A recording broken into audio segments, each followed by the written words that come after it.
අද මම ගත්ත ඔයිස්ටර්ස් වගේක් තියෙනවා. මම ඒක රෝ කන්න නැතුව oven එකට දාන්න හදන්නේ විනාඩි 8ක් 10ක් විතර බලන්න. මෙහෙම තමයි ලුක් එක. මම මේකට බටරුයි garlic powderයි දාලා තියෙන්නේ. මට රෝ කන්නත් ආසයි. ඒත් මම මේක ගෙනල්ලා දවසකට වැඩියෙන් ගියපු නිසා මට රෝ කන්න නැතුව අමුයෙන් කන්න නැතුව මේක oven එකට දාලා කන්න තමයි යන්නේ. කොහොමද ඔයගොල්ලෝ හිතන්නේ මේ බලන්න මේක හරිම ෆ්‍රෙෂ් මේ සුවඳක් තියෙනවා සී එකේ සුවඳ. අපි බලමු කොහොමද අවුට්කම් එක කියලා. මේකේ රස කොහොමද කියලා අපි දැන් කාලා බලමු. මම බෝල් එකකට දාගෙන ආව දෙයි චුට්ටකුත් කපලම. මේ තියන්නේ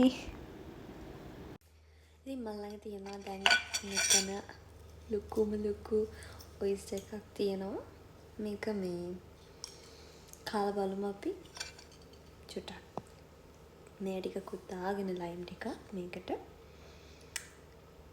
මේක අමු නැහැ. මම oven එකට දැන් දාන්න ගත්තා.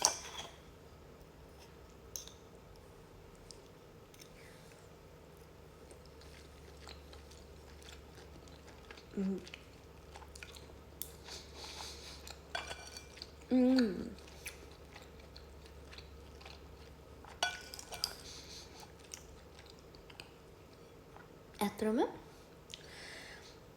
සීෆුඩ් try කරනවා අනිවාර්යෙන්ම මේවා try කරන්න ඕන. මාරම රසයි. කියන්නේ සීෆුඩ් කනවා කියන එක ඇත්තටම දැනනවා. ගොඩක් දැනනවා ඒක.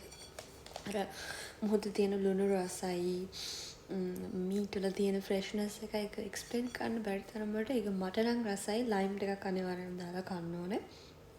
මම මේකට oven එකට දාද්දි දැම්ම ඔයගොල්ලන්ට කිව්වත් වගේ බටර් චුට්ටකුයි garlic powder ටිකකුයි දාලා තමයි මම oven එකට විනාඩි 10ක් දාලා ගත්තේ. මාරම රසයි. try කරලා බලන්න ඕන.